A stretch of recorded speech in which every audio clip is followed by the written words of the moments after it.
चलो, तो सिमिलैरिटी जो है इसको हम पढ़ेंगे इन शॉर्ट, ठीक है। तो सबसे पहला चीज क्या है जिससे चैप्टर स्टार्ट होता है, जो क्वेश्चन मैं अभी सिखाऊंगा ना, ये 1 या 2 मार्क्स के लिए आएगा। बेसिक प्रोपोर्शनलिटी थ्योरम भी है इसमें, जो हम बाद में पढ़ेंगे। पहले हम बात करते हैं एरिया ऑफ ट्राइंगल का, ठीक है। What is area of triangle, किसको फॉर्मूला पता है? Is it working? या इट्स वर्किंग। हाँ, तुमको दिखाई नहीं दे रहा है रेड वाला डॉट? दिख रहा है ना, थोड़ा ध्यान से। हाँ, ठीक है। तो हम लोग सबसे पहले बताओ मुझे कि एरिया ऑफ ट्राइंगल क्या होता है। Area of triangle, suppose A B C की बात कर रहा हूं मैं, एक ट्राइंगल यहां पे बना देता हूं। This is A, this is B, this is C, this is D. D, A D जो है ना वो हाइट है ट्राइंगल का। What is area of triangle, कैसे बोलते हैं, कैसे लिखते हैं area of triangle? Half into base into height. तो यहां पर हम लिखेंगे half into base into height. So half into base क्या है बेटा? बीसी। देखो बेस ना with respect to height change होता रहता है, समझ में आया? अभी अगर मैं बेस बीसी ले रहा हूं तो मेरा हाइट एडी रहेगा। जब मैं बेस ए बी लूंगा ना तो ये हाइट नहीं ले सकता मैं, तो उसके रिस्पेक्ट से मुझे यहां पर एक परपेंडिकुलर बनाना पड़ेगा। तो बेस डिपेंड करता है जिसके ऊपर परपेंडिकुलर बना है वही बेस होता है, ठीक है। तो half into base into height, तो बेस बीसी है और हाइट क्या होगा? चलो, अगर मैं कहता हूं कि C M is perpendicular to A B, अब ना बेस क्या हो जाएगा? ए बी, और हाइट क्या हो जाएगा? C M. समझ में आया? तो इसके ऊपर कुछ क्वेश्चन सॉल्व करेंगे हम लोग, ठीक है। Area of triangle is equal to half into base into height. अच्छा, 2 केसेस देखते हैं हम लोग। Before I start with another question start करते हैं, मैं 2 केसेस तुमको बताता हूं। अभी आपने क्या देखा? Area of a triangle is equal to half into base into height.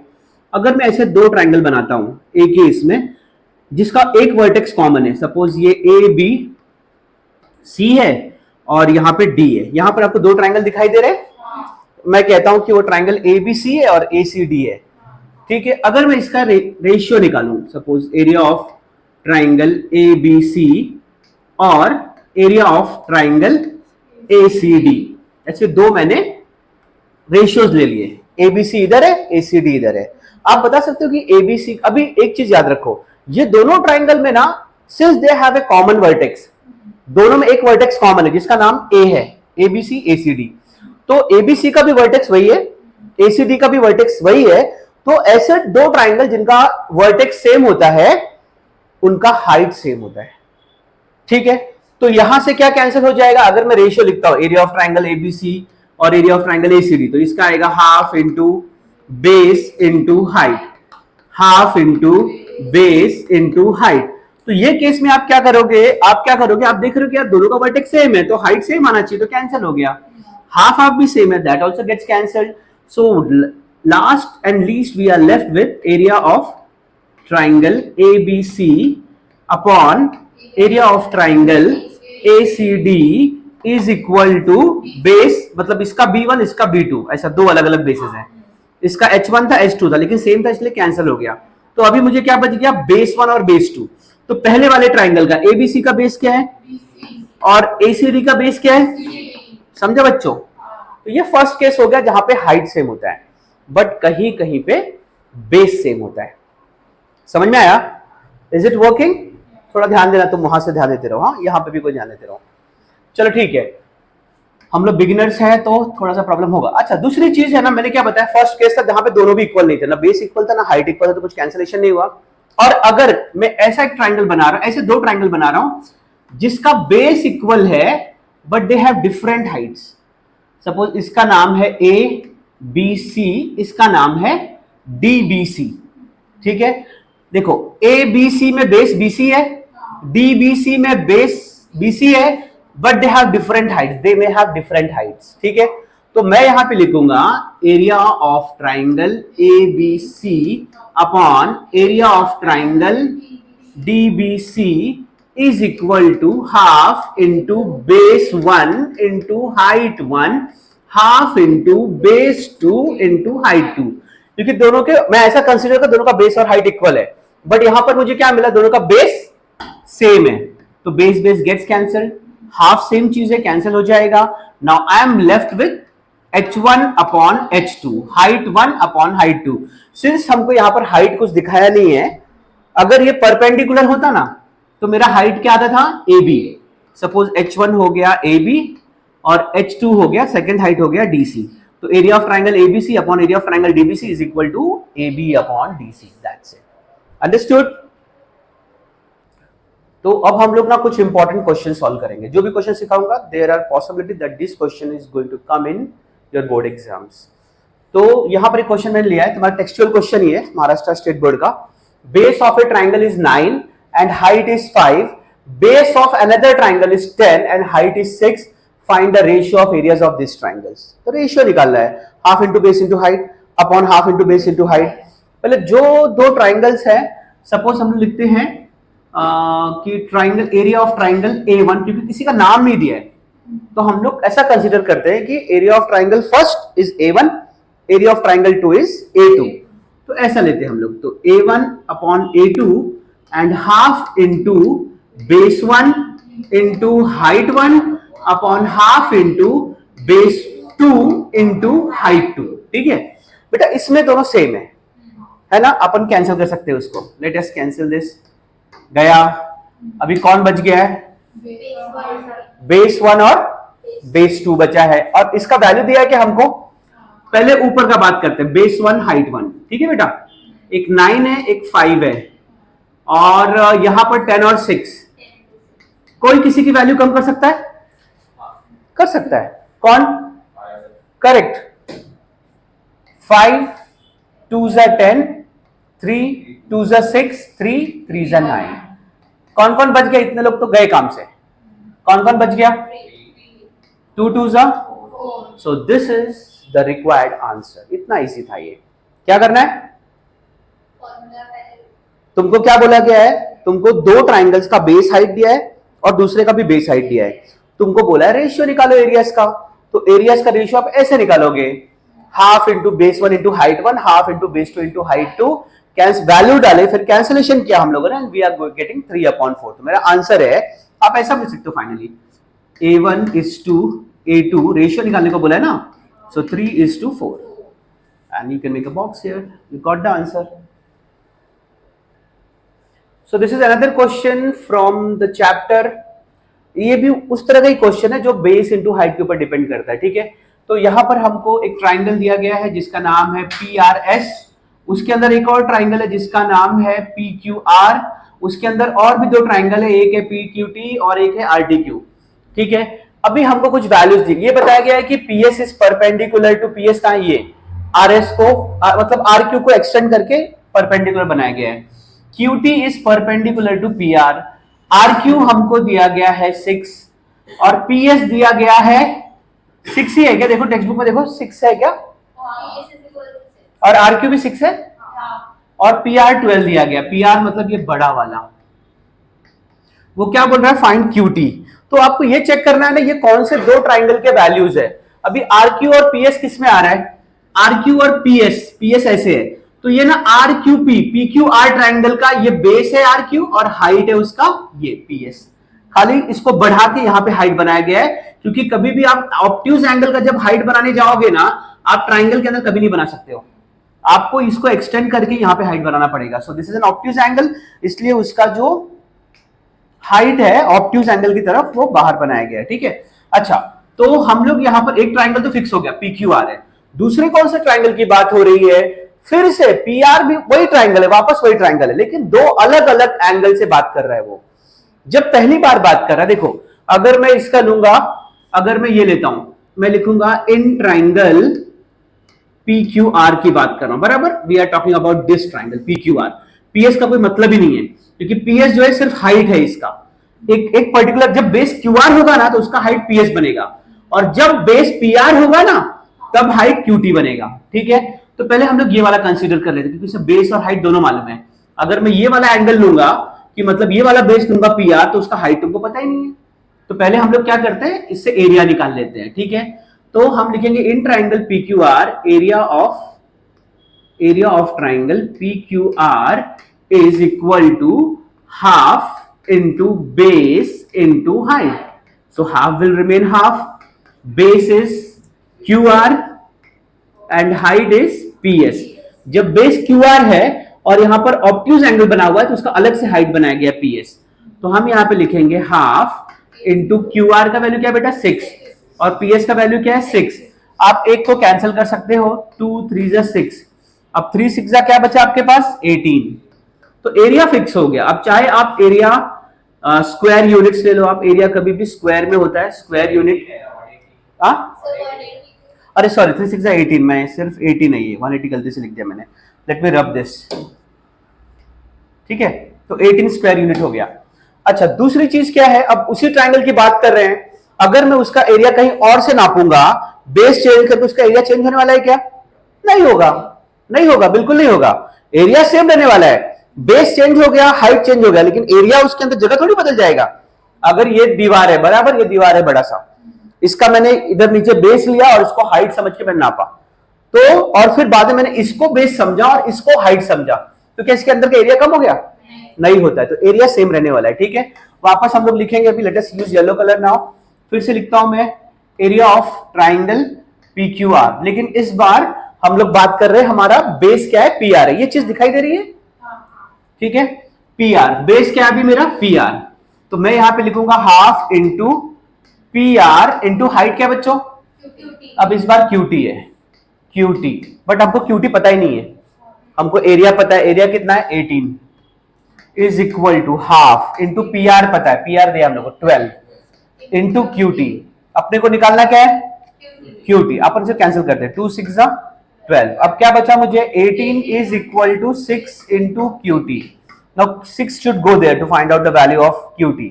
So 18 upon 6, क्योंकि यहां पर 6 मल्टीप्लाइड यहां पे डिवाइड होगा, and I will get value for QT।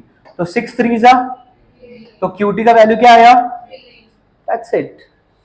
ऐसे क्वेश्चन भी एग्जाम में आएंगे, ठीक है। तो एक और क्वेश्चन है अभी हमारे पास, ये भी टेक्स्ट बुक का क्वेश्चन है, आपका फर्स्ट एक्सरसाइज का 5th क्वेश्चन है। यहां पर देखो दिया क्या गया, आपको एक फिगर दिया गया है जिसमें एक ट्राइंगल है ABC, यहां पे भी कुछ होगा, यहां पर है PA, यहां पे PA, ठीक है। तो यहां पे बताया गया कि PQ is perpendicular to BC, ये PQ इस BC को परपेंडिकुलर है, तो इसका मतलब है ये एंगल PQC 90 या फिर ये PQB भी 90 है। दूसरी चीज हमको दी गई कि AD is perpendicular to BC, ये देखो ये AD है, it is perpendicular to same line BC, ठीक है बच्चों, ठीक है। अब ना हमको बोला गया कि इसका रेशियो निकालो, इसका रेशियो निकालो और इसका रेशियो निकालो, ठीक है। तो let us start with this. So पहले रेशियो लिख लो आप, जो फर्स्ट रेशियो है, that is area of triangle PQB upon area of triangle PBC। अब आपको देखना नहीं ये दो ट्राइंगल है कहां पर, पहले आपको ये दोनों ट्राइंगल को आइडेंटिफाई करना है कि कहां पे है। तो एक है PQB, देखो कहां पे PQB, ये देखो दिख रहा है, ये यहां से यहां पर PQB, और PBC कहां पे है? PBC, ये बड़ा वाला ट्राइंगल दिख रहा है ना, जो PQB ट्राइंगल ना PBC के अंदर ही है, ठीक है। तो मैंने आपको क्या बताया था, क्या होता है एरिया ऑफ ट्राइंगल?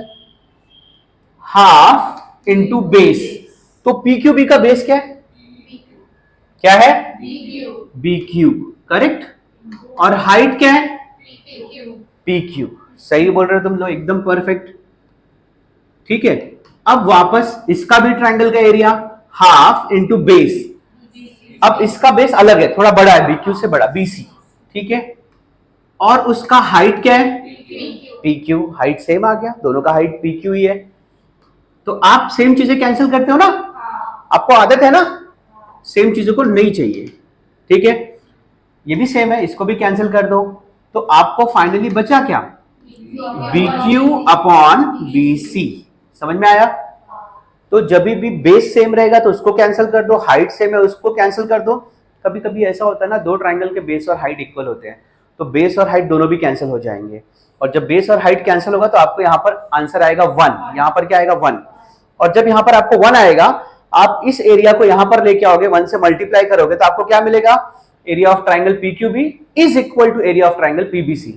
जब दोनों का रेशियो इक्वल आता है ना, एक आता है, तो दोनों एरियाज इक्वल होते हैं, इसको दिमाग में रख लो, ठीक है। अच्छा सेकंड चीज क्या बोला गया, ये अभी सेकंड में हमको बोला गया है, let me choose a good colour, okay, ठीक है। अब सेकंड में हमको क्या पूछा है? सेकंड में हमको पूछा है कि एरिया ऑफ ट्राइंगल PBC और एरिया ऑफ ट्राइंगल ABC, ये आपको जो है ना बच्चों ढूंढना है दोनों ट्राइंगल। पीबीसी का है, ये नहीं दिख रहा है, उसके ऊपर थोड़ा सा वो दिख नहीं रहा। एक मिनट में चेक करता हूं इसको, ये करो तो ट्राइंगल की बात कर रहे हैं। पीबीसी फाइंड करो कहां पे, ये देखो ये पीबीसी है, पीबीसी जिसका बेस बीसी है और हाइट पीक्यू है। दूसरा ट्राइंगल क्या है, एबीसी, ये बड़ा वाला है, इसका बेस सेम है बेटा, देखो इसका भी बेस बीसी आ रहा है लेकिन हाइट अलग आ रहा है। तो ये ऐसे ट्राइंगल है जिनका बेस अलग होगा, बेस सेम होगा लेकिन हाइट अलग होगा। तो यहां पर हम लिखेंगे हाफ इंटू बेस, बीसी है, और हाइट क्या है इसका, पीबीसी का, पीक्यू। और जब दूसरा वाला ट्राइंगल है एबीसी, वहां पे भी हम लिखेंगे हाफ, और उसका बेस क्या है वापस बीसी है, और हाइट क्या है इस बार एडी। आप बीसी बीसी कैंसिल कर सकते हो, हाफ हाफ कैंसिल कर सकते हो, what you are left with is PQ upon AD. This is very important question, ठीक है। तीसरा क्वेश्चन आपको ना ऐसा आएगा, ये फिगर दे सकते हो, दो ही क्वेश्चन पूछेंगे 2 मार्क्स के लिए, एक क्वेश्चन को 1 मार्क ही एक्सपेक्ट करो, ये बहुत सिंपल है ये। अब तीसरा क्वेश्चन है एरिया ऑफ ट्राइंगल एबीसी और एरिया ऑफ ट्राइंगल एडीसी। ये दिख रहा है, ये पार्ट दिखाई दे रहा है। चलो थर्ड वन यहां पे हो जाएगा, let us take yellow colour. तो थर्ड वाला हमको बोला गया है area of triangle ABC, area of triangle ABC upon area of triangle ADC. दोनों ट्राइंगल फाइंड आउट कर, देखो एबीसी तो सबसे बड़ा वाला, एबीसी, एडीसी का है ये छोटा सा एडीसी, ये दिख रहा है एडीसी। अच्छा, दोनों का फॉर्मूला आएगा हाफ इंटू बेस, एबीसी का बेस बीसी और हाइट एबीसी का हाइट एडी, करेक्ट। और दूसरा फिर हाफ इंटू बेस डीसी है, और हाइट क्या है एडी। बेटा इसमें देखो दोनों का हाइट सेम आ गया, तो आप हाइट कैंसिल कर सकते हो, एडी एडी आप कैंसिल कर दोगे, AD gets cancel with AD, half gets cancel with half. So what I'm left with is BC upon DC। तीनों का आंसर आ गया है ना, समझ में भी तुमको आ गया क्या करना है इसमें, तो इसको कॉपी कर लो। हंसना स्टार्ट कर दिया। फर्स्ट एक्सरसाइज हम लोग अब खत्म कर दिया। उसके बाद दो इंपॉर्टेंट थ्योरम है, मैं पूरा थ्योरम सॉल्व नहीं करता हूं, सिर्फ आपको उसके बारे में थोड़ा सा आइडिया देता हूं मैं कि क्या होता है एक्चुअली। एक तो है जिसको हम बोलते हैं बेसिक प्रोपोर्शनैलिटी थ्योरम, इसमें जरूरत होती है एक ट्राइंगल की, ठीक है। एक ट्राइंगल बना लेते हैं हम लोग, देखो ये एक ट्राइंगल है,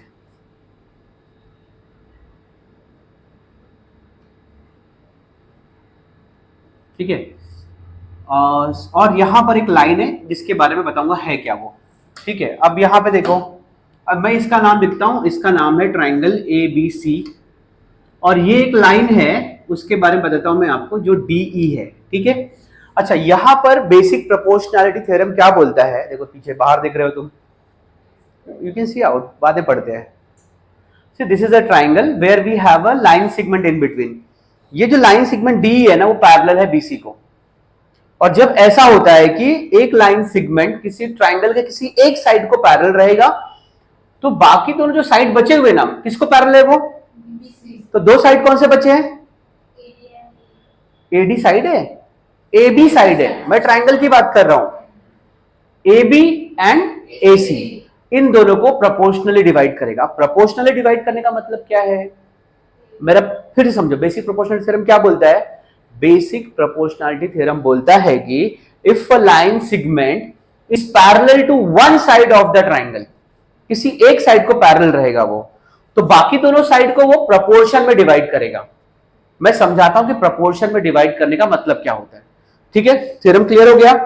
बेसिक प्रोपोर्शनलिटी थ्योरम क्या बोलता है, अगर एक ट्राइंगल है उसमें एक ऐसा लाइन बनाया गया है, एक लाइन सेगमेंट है जो उसके एक साइड को, ट्राइंगल के एक साइड को पैरेलल, सिर्फ एक साइड को, ऑब्वियसली एक ही साइड को पैरेलल होगा, बाकी दोनों साइड को टच करेगा। तो अगर वो एक ऐसा लाइन सेगमेंट है जो ट्राइंगल के एक साइड को पैरेलल है, तो वो जो बाकी दोनों साइड को जहां टच कर रहा है, समझ में आ रहा है, 2 डिस्टिंक्ट पॉइंट पे टच कर रहा है, तो उस पॉइंट्स पे वो ट्राइंगल के दोनों साइड को प्रोपोर्शन में डिवाइड करेगा। अब प्रोपोर्शन में डिवाइड करने का मतलब ऐसा होता है, जब ये लाइन यहां पर ऐसे आ जाएगी तो इसके दो पार्ट बनेंगे, एडी और डीबी, एई और ईसी, तो उनका जो रेशियो इक्वल होगा, AD upon BD will be equal to AE upon EC, ठीक है, समझ में आया। तो कब होता है ऐसा, कब ये इसका रेशियो इसके रेशियो को इक्वल आता है, जब किसी ट्राइंगल में एक ऐसा लाइन सेगमेंट बनाया जाता है जो ट्राइंगल के एक साइड को पैरेलल हो और बाकी दोनों साइड को तब वो लाइन दोनों साइड को प्रोपोर्शन में डिवाइड करेगा। मतलब ये वाला पार्ट अपॉन ये वाला पार्ट इज इक्वल टू ये वाला पार्ट अपॉन ये वाला पार्ट। इसको बोलते हैं बेसिक प्रोपोर्शनैलिटी थ्योरम। अच्छा, मैं तुमको एक शॉर्टकट बता रहा हूं, मतलब एक आइडिया बता रहा हूं जिससे तुम लोग ज्योमेट्री में अच्छे मार्क्स ला सकते हो। अगर ये जो फर्स्ट 3 चैप्टर हैं ज्योमेट्री के, कौन सा है? सिमिलैरिटी, देन पाइथागोरस थ्योरम और सर्कल। इन तीनों चैप्टर में ना एक थोड़ा सा एक फॉर्मूला होता है। फॉर्मूला मतलब ऐसा पढ़ने का फॉर्मूला होता है कि अगर इन 3 चैप्टर में से आप सिर्फ थ्योरम करके गए ना, जितने भी थ्योरम लर्न कर लो या प्रैक्टिस कर लो बहुत सारा, तुमको समझ में आ गया कैसे लिखना है, then you need not to solve the big problems. जो बड़े बड़े प्रॉब्लम्स होते हैं ना हॉट्स वाले चैप्टर में, तो क्योंकि वो उसके ऑप्शन में ही आता है कभी भी। अगर आपने थ्योरम्स कर लिए तो आपको बड़े प्रॉब्लम्स करने की जरूरत नहीं है, सिर्फ इन 3 चैप्टर में। समझ में आया ना? तो आप क्या करोगे, बेसिक प्रोपोर्शनैलिटी थ्योरम क्लियर कर लोगे, ठीक है। और भी जो थ्योरम्स है जो आगे आएंगे, मैं अभी थ्योरम सिखा नहीं रहा हूं पूरा, बट आप लोग वो थ्योरम्स एकदम पक्का कर लोगे, ठीक है। समझ में आया? तो ये समझ में आ गया तुमको व्हाट इज बेसिक, क्या है बेसिक प्रोपोर्शनैलिटी थ्योरम बताओ। अगर किसी ट्राइंगल में कोई लाइन पैरेलल है उससे, हाँ, एक लाइन सेगमेंट हमने बनाया, तो वो जो दूसरा साइड होता है उसको प्रोपोर्शनली डिवाइड कर दो। दूसरा साइड नहीं, सिर्फ एक साइड को पैरेलल होता है। मेरा बात सुनो, ये साइड नहीं, ये सेगमेंट है। This is only a segment, sorry, ये क्या है? सिर्फ एक सेगमेंट है, ठीक है। और ये क्या है? साइड है ट्राइंगल का। If in a triangle, if there's a line segment which is parallel to one side of the triangle, then it divides the other two sides in proportion. इसको बोलते हैं बेसिक प्रोपोर्शनैलिटी थ्योरम। आइडिया दिमाग में आ गया क्या? मैं रट्टा मारने को नहीं बोल रहा हूं। एक ट्राइंगल में कोई ऐसा लाइन सेगमेंट हमने बनाया जो ट्राइंगल को सिर्फ एक साइड को पैरेलल होगा, तो बाकी जो दोनों बचे हुए साइड हैं वो प्रोपोर्शनली डिवाइड हो जाएंगे। मेरी बात समझ में आई? ठीक है, चलो आगे बढ़ते हैं। इसको मैं रब कर देता हूं, तुमको समझ में आ गया। इसके ऊपर क्वेश्चन सॉल्व करें, लेकिन उसके पहले एक और थ्योरम है जिसको हम लोग बोलते हैं एंगल बाइसेक्टर थ्योरम, ठीक है। प्रॉपर्टी है वो। सपोज एक ट्राइंगल मैंने बनाया, यहां पर I am drawing a triangle again. Suppose एक ट्राइंगल मैंने बना दिया यहां पर, ठीक है। और ये उसका एंगल बाइसेक्टर है सामने, ठीक है। ये इसका एंगल बाइसेक्टर है, मतलब ये इस एंगल को 2 इक्वल पार्ट में डिवाइड कर रहा है, ठीक है। इसका नाम है ए बी सी और एडी उसका बाइसेक्टर है, एंगल बाइसेक्टर है। तो एंगल बाइसेक्टर थ्योरम क्या बोलता है पता है क्या? जो इसके 2 साइड है, जिस एंगल का ये एंगल बाइसेक्टर है, किसी भी एंगल में 2 साइड होते हैं, ए बी और ए सी, क्योंकि ये एंगल कौन से एंगल को बाइसेक्ट कर रहा है? वो ए को। ए कौन से एंगल में आ रहा है? बीएसी में। बीएसी में 2 साइड्स है। समझ में आया? एंगल बाइसेक्टर थ्योरम क्या बोलता है कि जिसमें वो एंगल बाइसेक्टर, जिस एंगल का वो एंगल बाइसेक्टर है, उसके दोनों साइड का रेशियो यानी A B upon A C, देखो A B upon A C is equal to, ये जो सामने वाले लाइन को ये बाइसेक्ट कर रहा है ना, मतलब दो पार्ट में डिवाइड कर रहा है। इक्वल जरूरी नहीं है, मतलब 2 पार्ट में डिवाइड कर रहा है। एक पार्ट बड़ा हो सकता है, एक पार्ट छोटा हो सकता है, ये वाला छोटा हो सकता है, ये वाला बड़ा हो सकता है, दोनों इक्वल भी हो सकते हैं। होता है इक्वल, बट इस केस में अभी इक्वल नहीं है फिलहाल, ऐसे समझ लो, ठीक है। तो यहां पर क्या दिया गया, ये जो 2 पार्ट बन रहे हैं, जिस बाइसेक्टर से जो 2 पार्ट बन रहे हैं सामने वाले साइड पे, उसका रेशियो को इक्वल आएगा। यानी आपने कहां से स्टार्ट किया? ए बी से, बी वाले साइड से स्टार्ट किया ना, तो यहां पे भी बी से स्टार्ट करो, B D upon B C. समझ में आया? इसको एंगल बाइसेक्टर थ्योरम बोलते हैं। चालू है? ये चालू है, ठीक है। अब दूसरी फिर से बताता हूं मैं आपको, ये एक ट्राइंगल है और एंगल बीएसी का ये बाइसेक्टर है।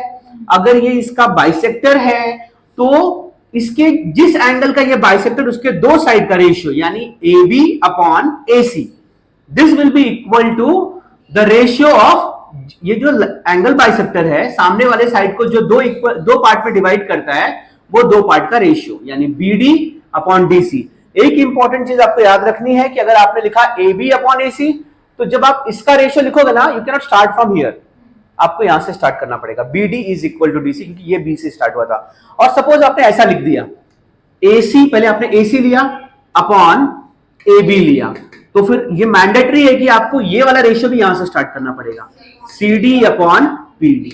समझ में आया? एक ही बात है, मतलब अगर ये 2 सेंटीमीटर है और तुमने इसका नाम बीडी लिया, उसका मेजर चेंज हो जाएगा? नहीं, नहीं समझे तुम, नहीं समझे को बताता हूं मैं। अगर मैं स्टार्ट कर रहा हूं, पहला रेशियो में किससे स्टार्ट कर रहा हूं, AC से, मतलब सी वाले साइड से कर रहा हूं, तो मुझे ये दूसरा रेशियो भी सी वाले साइड से स्टार्ट करना है। पहला रेशियो मैंने कहां से स्टार्ट किया, AB के साइड से स्टार्ट किया, तो मुझे ये पहला रेशियो में ये पहले लेना पड़ेगा और ये बाद में। समझ में आया क्या? इसका ये बदलने को नहीं बोल रहा हूं मैं, इससे उसका मेजर थोड़ी चेंज होगा, ये एक बड़ा होगा एक छोटा होगा, इसमें फर्क करने से कोई फर्क नहीं पड़ता, इन दोनों को आगे पीछे करने में फर्क पड़ता है। समझ में आया ना? चलो ठीक है। तो अभी मैंने आपको क्या बताया, एंगल बाइसेक्टर थ्योरम। क्या सीखा उसमें आपने कि अगर किसी भी एंगल का बाइसेक्टर बनाया गया है तो जिस एंगल का बाइसेक्टर बनाया गया उसके दोनों साइड का ratio is equal to ratio of, जब ये एंगल सामने वाले साइड को जिस दो पार्ट में डिवाइड करेगा उन दोनों पार्ट का रेशियो। ठीक है, तो इस ये 3 क्वेश्चन हमको दिए गए हैं। ये एक्सरसाइज कौन सा है, का कौन सा क्वेश्चन है ये? तो ये 1.2 का फर्स्ट क्वेश्चन है। ठीक है, जिसमें आपको ये 3 फिगर्स दिए गए हैं और तीनों फिगर्स में हमको ये पूछा गया है कि बताओ कि ये एंगल बाइसेक्टर है कि नहीं है, PM जो है वो एंगल बाइसेक्टर है कि नहीं है। तो कैसे मालूम पड़ेगा हमको एंगल बाइसेक्टर है या नहीं है, कैसे मालूम पड़ेगा बोलो? हाँ, अगर ना इन दोनों का रेशियो, इन दोनों के रेशियो को इक्वल आ गया तो इसका मतलब, ठीक है। तो हम लोग क्या करते हैं बच्चों, ये देखो हम लोग यहां पर लिखते हैं, पहले मैं Q से स्टार्ट कर रहा हूं, PQ अपॉन PR, उसका रेशियो क्या आ जाएगा बेटा, PQ पहले है ना, तो पहले लिखो, पहले लिखो 7/3। अब उसके सामने क्योंकि मैंने PQ लिखा था तो Q से स्टार्ट करना पड़ेगा मुझे, QM अपॉन MR। तो QM कितना बेटा 3.5, MR कितना है, तो आप बोलोगे सर ये तो इक्वल नहीं आ रहा है, तो मैं क्या बोलूंगा, कहानी भी खत्म नहीं हुई है। हम लोग क्या कर सकते हैं इसके अंदर बताओ, 2 से, तो 7 हो जाएगा ना, 3.5 2 7 और 1.5 2 3, दोनों को 2 से मल्टीप्लाई कर दो तो 3.5 2 7, 1.5 2 3, दोनों रेशियो इक्वल आ गए कि नहीं आ गए? तो हम यहां पे लिखेंगे therefore will write down PQ upon PR is equal to QM upon MR, therefore PM is angle bisector, PM is angle bisector, in short लिख दिया मैंने। ठीक है, अच्छा इस फिगर की बात करते हैं। अभी देखो बताओ मुझे क्या करना चाहिए यहां पर, यहां पे भी PQ है और PR है, PM है और MR है, तो पहले हम यहां पे भी रेशियो निकालेंगे किसका, PQ upon PR। What is PQ बेटा 10, व्हाट इज PR, चलो दूसरा देखते हैं। अभी अब हम लोग कहां से स्टार्ट किया, PQ से, तो Q से वापस लेना पड़ेगा मुझे, क्या लेना पड़ेगा, QM MR। QM क्या है 8 और MR क्या है 6। इसको बढ़ा के कम करके किसी भी हालत में ना हम इसको 10/7 नहीं बना सकते, ना ही 10/7 को हम लोग 8/6 बना सकते हैं, कोई चांस ही नहीं है। तो इसका मतलब एक चीज यहां पे क्लियर हो रहा है, एक चीज यहां पे क्लियर हो रहा है कि PQ upon PR is not equal to QM upon MR। जब ऐसा प्रूव हो रहा है तो इसका मतलब है कि PM is not the angle bisector. जब ये इक्वल आएगा रेशियो तो ये एंगल बाइसेक्टर होगा, क्योंकि एंगल बाइसेक्टर थ्योरम को वो फॉलो करता होगा, यहाँ पे फॉलो नहीं कर रहा है। एंगल बाइसेक्टर थ्योरम बोलता है कि ये दोनों रेशियो इक्वल आने चाहिए, उसको फॉलो नहीं कर रहा इसलिए नहीं इक्वल आया, इसका मतलब PM in second case is not the bisector. तीसरे वाले में आते हैं, चलो तीसरे वाले में क्या दिया हमको रेशियो, वापस PQ अपॉन PR लेते हैं, PQ upon PR। What is PQ बेटा 9, व्हाट इज PR, तो 9/10 कैंसिल होने का चांस है नहीं है। यहां पे आता है मैंने PQ, Q से स्टार्ट किया था ना, तो QM upon MR, QM upon MR। What is QM into MR। क्या हम लोग इसको किसी चीज से भी मल्टीप्लाई करने पे कैन बी, अगर मैं ऐसा देखने जाऊं ना तो 0, अगर ये 4 जो है ना कितना 10 टाइम्स 4 होता है 0.4। अच्छा एक चीज हम लोग कर सकते हैं, 10 से मल्टीप्लाई करते हैं दोनों को, तो ये हो जाएगा 36, आई एम सो सॉरी 36, और ये क्या हो गया 10 से मल्टीप्लाई किया तो 40। तो इसको दोनों को अब मैं 4 से डिवाइड करता हूं, 4 9 जा 4 10 जा 9/10, करेक्ट, सॉरी। ये जो क्वेश्चन मैंने लिया है ना, this is based on basic proportionality theorem. इसके पहले के जो 3 क्वेश्चन किए मैंने वो तीनों क्वेश्चन कौन से चैप्टर से थे, कौन से थ्योरम पे बेस्ड थे? अभी ये किससे बेस्ड है? BPT, basic proportionality theorem. ठीक है, क्वेश्चन क्या है? ये क्वेश्चन नंबर कितना है? 2 ऑफ एक्सरसाइज 1.2 का 2। ये एक इंपॉर्टेंट क्वेश्चन इसलिए मैंने इसको लिया है। ठीक है, अब यहाँ पे देखो एक ट्राइंगल है, आपको PQR या PRQ पढ़ लो या PQR पढ़ लो, और इसमें एक लाइन सेगमेंट दिया है NM, और हमको ये दिया गया है कि NM is parallel to QR। तो बेसिक प्रोपोर्शनलिटी थ्योरम यही बोलता है, क्या कहता है कि अगर किसी ट्राइंगल में एक ऐसा लाइन सेगमेंट है जो ट्राइंगल के एक साइड को पैरेलल है, तो बाकी दोनों साइड को वो प्रोपोर्शनली डिवाइड करेगा। क्या हुआ? तो अगर ये रेशियो जो है PN अपॉन NR इक्वल आया PM अपॉन MQ को, तो हमारा ये प्रूव हो जाएगा कि line NM is parallel to RQ। ठीक है, तो ये इसको बोलते हैं हम लोग converse of basic proportionality theorem. BPT क्या बोलता है? बीपीटी बोलता है अगर एक लाइन सेगमेंट पैरेलल है, पहले ही बोल दिया पैरेलल है, क्या बोलता है वो? अगर एक लाइन सेगमेंट पैरेलल है ट्राइंगल के एक साइड को, तो बाकी दोनों साइड को वो प्रोपोर्शनली डिवाइड करता है। इस क्वेश्चन में हमको 4 वैल्यूज दिए गए हैं, हमें उसका रेशियो निकालना है और चेक करना है कि वो पार्ट्स प्रोपोर्शन में है नहीं है। अगर प्रोपोर्शन में आ गए तो NM is parallel to QR, और प्रोपोर्शन में नहीं आए, हाँ मतलब वो रेशियोज अगर इक्वल नहीं आए, तो हम लोग चेक करते हैं। पहले इसका रेशियो लेते हैं, PN upon NR। Are we given this value? Let us write down those values. PM is 15, PQ ये पूरा PQ 25, पूरा PR 20, और पूरा NR। अच्छा, NR एक छोटा सा पार्ट है। ठीक है, तो यहाँ पे एक छोटा सा काम हमको और करना पड़ेगा, हमको इंडिविजुअल वैल्यूज निकालने पड़ेंगे हर एक पार्ट के। ठीक है, तो हम क्या करते हैं बेटा, यहाँ पे देखो ये PR है, PNR एक लाइन में है, तो हमको ऐसा लिखना चाहिए, हमको ऐसा लिखना चाहिए कि मेरा सोल्यूशन यहाँ से स्टार्ट हो रहा है। ठीक है, तो मैं लिखूंगा P-N-R। इसका मतलब होता है कि PNR लीनियर है, मतलब एक लाइन में है। ठीक है, तो इसका मतलब है PR is what? PR is this is equal to PN plus NR। तो PR पता है अपने को बेटा 20, और क्या पता है? NR पता है, NR कितना दिया है? 8 प्लस PN। ठीक है, 8 वहां पे जाएगा, माइनस हो जाएगा, 20 माइनस 8 कितना हो गया? 12। तो अपने को PN का वैल्यू मिल गया। ठीक है, तो अपन यहाँ पे लिख देंगे PN इज 12। अभी इसमें आते हैं, इसमें क्या इक्वल है? ये PQ है, यहाँ पे लिखेंगे P-M-Q। इसका मतलब PMQ एक लाइन में है। अगर एक लाइन में है तो PQ is equal to PM plus MQ। ठीक है, PQ कितना दिया अपने को, और PM क्या दिया है, और MQ हाँ हमको निकालना है। ठीक है, 15 वहां पे जाके 25 से माइनस हो जाएगा, क्या बचा अपने पास? 10। तो MQ का वैल्यू क्या आ गया बच्चों? 10। I hope this is visible in the screen. ठीक है, तो हमको MQ क्या मिल गया? चारों पार्ट मिल गए ना। चलो अब हम क्या करते हैं, विल कम हियर, हम लिखेंगे इन, अभी ये दोनों का रेशियो निकालते हैं हम लोग। पहला रेशियो किसका निकालेंगे हम लोग? PN upon NR। What is PN बेटा? 12। What is NR? दोनों 4 के टेबल में आते हैं, 4 3 जा 4 2 जा, कैंसिल किया तो 4 3 जा 12, 4 2 जा 8। तो मुझे PN अपॉन NR का रेशियो क्या आया? दूसरा पार्ट क्या है बेटा? PM upon MQ। PM क्या है? MQ क्या है? ठीक है, PM upon MQ is equal to 15 upon 10। क्या हम इसको कैंसिलेशन कर सकते हैं? किससे? 5 के टेबल में। 5 3 जा 15 एंड 5 2 जा 10। What I got here? PM upon MQ is equal to 3 upon 2। समझ में आया? सो PM अपॉन MQ क्या आ गया? 3 अपॉन 2।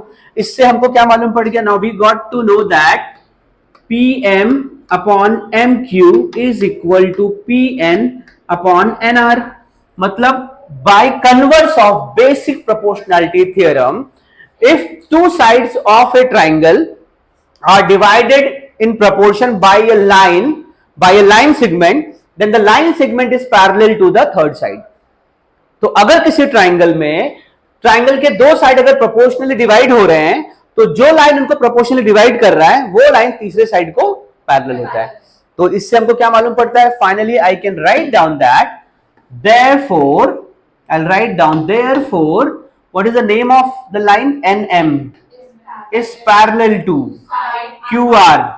RQ या QR एक ही बात है, ये हमको पूछा था उसने, रीजन देना है। तो लास्ट आपको लिखना है by converse of basic proportionality theorem if a line bisect two sides of it, I mean divides two sides of a triangle in proportion, then that line is parallel to the third side. तो इसका reason क्या आएगा? By converse of basic proportionality theorem. फिर ये मैंने question लिया हुआ है 1.2 का फोर्थ क्वेश्चन। ये क्वेश्चन 1 या 2 मार्क्स के लिए आएगा, बट इंपॉर्टेंट ये है कि लॉजिक आपको समझना है इसका। मान लो ये सेम टू सेम क्वेश्चन नहीं आएगा, बट इसके तरह का क्वेश्चन आ सकता है।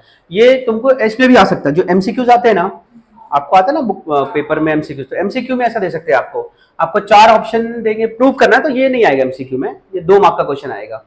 जहां पे कोई आंसर निकालना होता है वो एमसीक्यू में आ सकता है, ठीक है। अच्छा, तो अभी हमको ना सिर्फ एक डायग्राम दिया गया है, ट्राइंगल एबीसी, ये ट्राइंगल एबीसी है। अब पी क्यू पैरेलल है या नहीं मुझे पता नहीं है।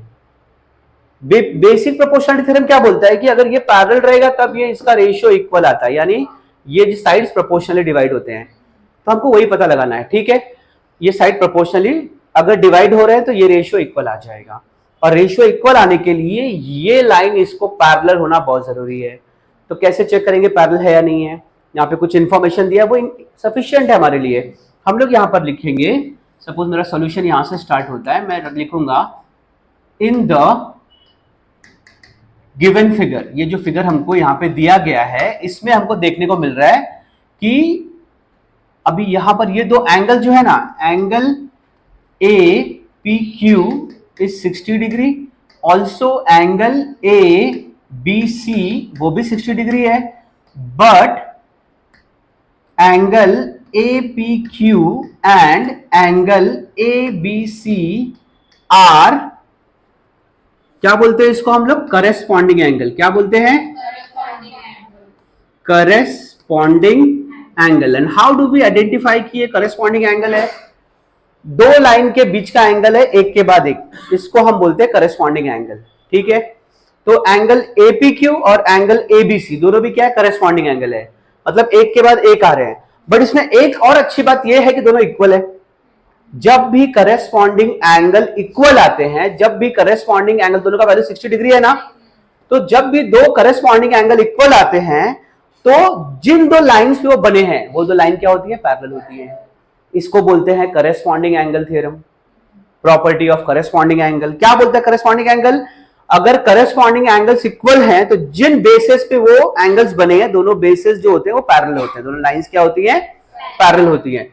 फिर मैं लिखूंगा these corresponding angles are equal। क्या है वो? equal। I mean angle APQ is equal to angle ABC is equal to 60 degree। Therefore by corresponding angles property or theorem, we can say that PQ is parallel to BC। अगर PQ parallel है BC को तो BPT apply हो जाएगा, basic proportionality theorem apply होगा। If in a given triangle a given segment is parallel to one side of the triangle, then this segment divide the other 2 side in proportion। तो हम लिखेंगे therefore by basic proportionality theorem AP upon PB is equal to AQ upon QC। वहां पे यही पूछा था, prove करो इसको, तो हमने प्रूव कर दिया। समझ में आया? एक बार फिर समझो, हमको ये फिगर दिया था, इसमें एंगल APQ भी 60 था, ABC भी 60 था, और देखने पे मालूम पड़ रहा है कि दोनों करेस्पॉन्डिंग एंगल है।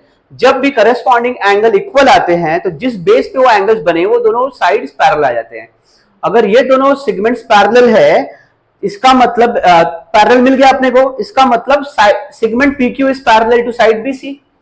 तो BPT यही बोलता है कि अगर किसी ट्राइंगल में एक सेगमेंट ट्राइंगल के एक साइड को पैरेलल है तो बाकी दोनों साइड को वो प्रोपोर्शनली डिवाइड करता है, ठीक है। और उससे हमको ये आंसर हमें मिल गया है, ठीक है। आप इसको कॉपी कर सकते हैं या फिर आप इसको पॉज करके रख लीजिए और देख सकते हैं, ठीक है। तो अभी ये क्वेश्चन देखो, ये एक्सरसाइज 1.2 का 6 क्वेश्चन है।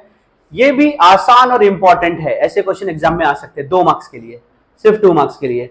अब सोचना आपको ये है कि ये कौन से थ्योरम पे बेस्ड है, एंगल बाइसेक्टर या बीपीटी या converse of BPT. Angle bisector, simple है, एंगल बाइसेक्टर यहाँ पे दिया हुआ है।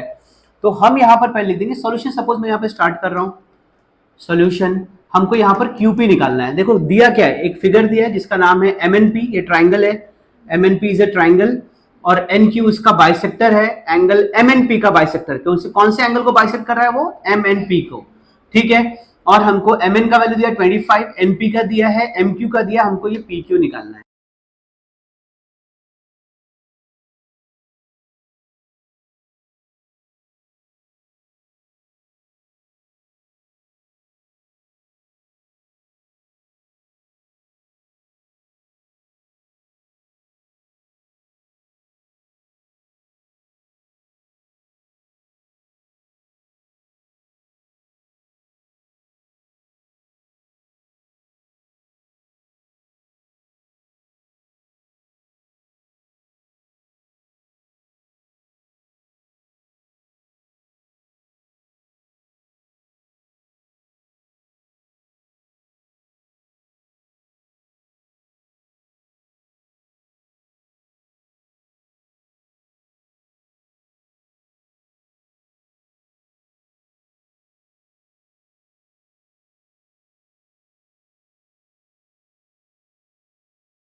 हाँ ये 1.2 ही है ना, तो ये एक्सरसाइज 1.2 का क्वेश्चन नंबर 9 है, 9 ही है ना, ठीक है। And this is very important question again, ये क्वेश्चन मैंने देखा है बोर्ड्स में आए हुए क्वेश्चन है ये। तो अगर ये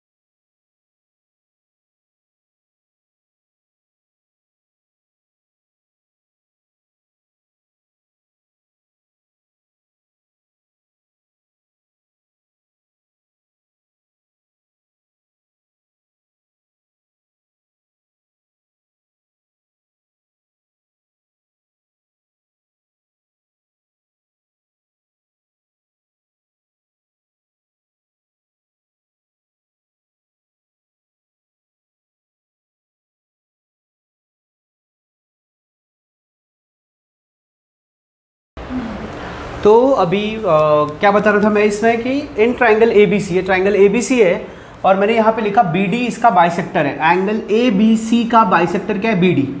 तो मैंने आपको एंगल बाइसेक्टर बताया, एंगल बाइसेक्टर थ्योरम क्या होता है, जिस एंगल का ये बाइसेक्टर है बीडी वो दोनों साइड का रेशियो। आप ऐसा जरूरी नहीं कि आप हमेशा एबी से स्टार्ट करो, आप BC से भी स्टार्ट कर सकते हैं, कोई प्रॉब्लम नहीं है ऐसा, ठीक है। खाली एक फ़र्क पड़ेगा कि अगर आप BC से स्टार्ट करोगे तो आपको यहाँ का रेशियो CD/DA लेना पड़ेगा, ठीक है। फिलहाल हम लोग AB से स्टार्ट करते हैं। मैं यहाँ पे लिखूँगा AB/BC is equal to, AB से स्टार्ट किया ना तो ये AD से स्टार्ट होना चाहिए, AD/DC। AB क्या है बच्चों? X। BC क्या है? Upon x plus 5 is equal to AD क्या है? और DC क्या है? x plus 2। ये क्या है? कैसे सॉल्व करेंगे बताओ, क्या करना चाहिए? Cross multiply, very good. तो x से क्या मल्टीप्लाई होगा? और ये x minus 2 into x plus 5, ठीक है बच्चों। चलो देखो, x into x, x into 2, ये आ गया। यहाँ पर देखो x इंटू एक्स, मतलब पहले x से मल्टीप्लाई होगा, फिर x 5 से मल्टीप्लाई होगा, फिर -2 x से मल्टीप्लाई होगा और -2 5 से मल्टीप्लाई होगा। तो x into x I will get x square, ठीक है। और उसके बाद फिर x इंटू 5 5x, और फिर -2 इंटू एक्स, -2 5 -10। समझ में आया? क्लियर हो गया? कुछ डाउट है तो पूछ लो। देखो x into x x square, x into 2 2x, x into x x square, x into 5 5x, और -2 into x -2x, minus into plus minus, और 2 5 10। आप देखो एक्स स्क्वायर दोनों साइड है और दोनों का साइन सेम है, इक्वल टू के दो तरफ है, तो ये they can be cancel, because x square जब वहाँ पर जाएगा तो माइनस होगा, x square minus x square 0। अब यहाँ पर क्या बचा? 2x, 5x माइनस 2x क्या हुआ? 3x, -10। एक चीज़ और कर सकते हैं अभी हम लोग, -10 उस तरफ लेके जाएंगे, क्या हो जाएगा? +10। 2x यहाँ पर आएगा तो क्या हो जाएगा? 3x से माइनस हो जाएगा, 3x माइनस 2x क्या हो गया बेटा? x का वैल्यू, तो x का वैल्यू 10 या 10 का वैल्यू x, x का वैल्यू 10 या 10 का वैल्यू x।